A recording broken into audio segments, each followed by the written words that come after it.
But I think maybe the Polk thing is where Vrabel, and this is just my opinion, and I do believe the rat thing when Mike says it, like, knowing Mike and the type of player he was and his personality, like, it's still the same.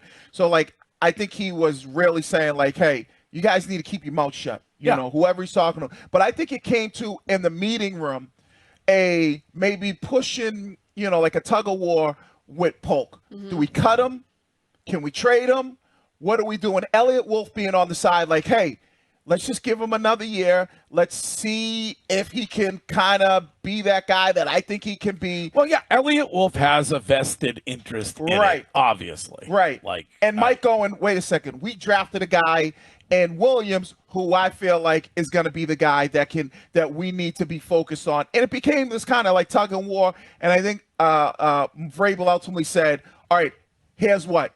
We'll give him one more year, but we'll put him on IR because we're not going to get nothing for him. And, comes down to that. And that's what happens with Ja'Lynn Polk. Javon Baker, I don't think they're going to do that with him. I don't think they're going to waste their time. They're either going to cut him or they're going to keep him. Right? My question is there a person in all of Boston sports that has had a worse year than Eliot Wolf had? When you consider the draft that he was in charge of, nobody disputes that. Eliot Wolf was not, Gerard Mayo was not making the picks in 2024. That draft class, right? Everybody said biggest draft class yet. You're going to have this opportunity to draft at the top of the draft. Free agency, don't forget that too. Free agency in the draft. Who had a worse year?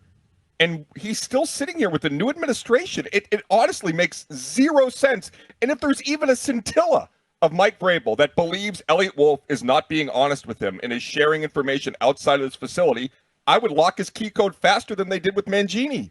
Like, goodbye. See you later. And Mike already has his boy and Stretch in the building, knowing like, all right, hey, keep an eye, keep your ear to the street. What's going on? What are they saying? Like, because that's the thing. And Greg, from the being in a role of a manager or having people work underneath you or work beside you. And Greg also loves roles. Yes, and we know he loves his butted rolls. Nothing better than Moo. Well, you call me a soft manager. No. But I mean, I might. Which is good. I might bust your balls for that.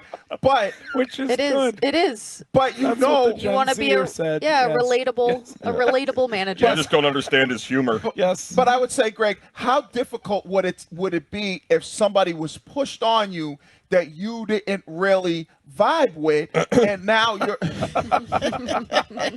but that's what it's like. So Vrabel comes here and Eliot Wolf is pushed on him.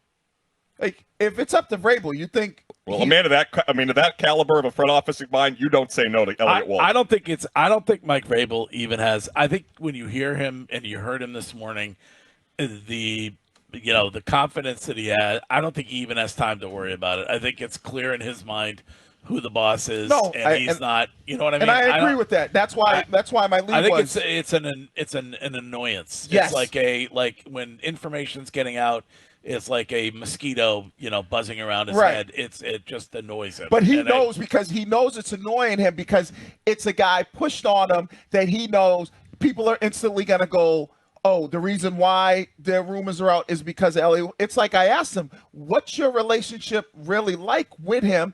And he was just like, we're good. You know what I mean? Yeah.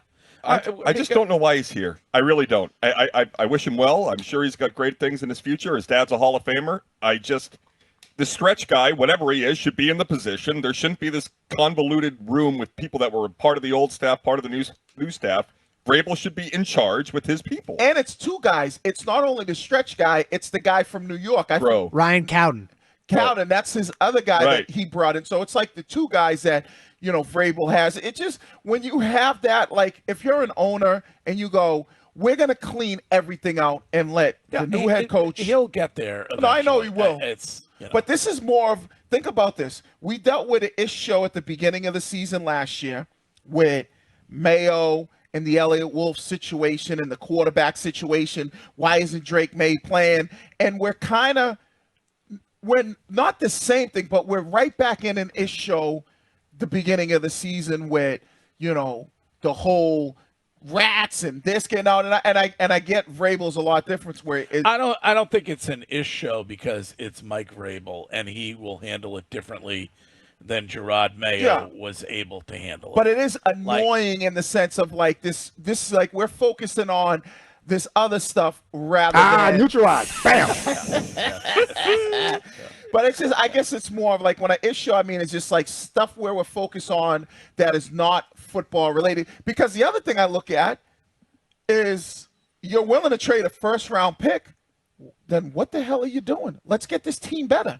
There are guys out there that you can trade for that want to be out. So, like, that's part of it. Like, well, that's the same. Well, you're ever hopeful that something significant happens over the next 48 hours. There has to be. This team can't be like this week one. They have to. He just told you they can win with this roster as it is. Well, until they change the roster. A firm yes. Until they change this roster, it makes it no sense for him to say we can't win, because not only would that hurt the way they're viewed, it would also hurt the way he's negotiating with other teams, making him seem more desperate. So in this very building right now, Eliot Wolf, Mac Rowe, whoever, they're furiously working the phones. They're dialing Jerry Jones up as we speak. You remember Tommy Boy when he has the fan? He goes, "Luke, I am your." That's what they're doing right now in their office. Right, they're putting a pencil into the fan. And I would see them even leaning more towards Terry McLaurin. Well, they should. Right. I mean, Well, why wouldn't you? He wants out. Washington clearly doesn't want to give him a new deal. You have a need at the position. And so, yes, I would hope. I'll give you a pass on Micah Parsons and Trey Hendrickson because the defense isn't a problem. You added some people. You brought in Landry. Like, all right, I'll give you a pass. But if you still should be asking about those guys. But on offense, why are you not? Like, McLaurin wants out. He's a top 10 guy, top 12 wide receiver in the league. Why are you not saying, here, Washington, here's our second round pick, plus X, Y, and Z.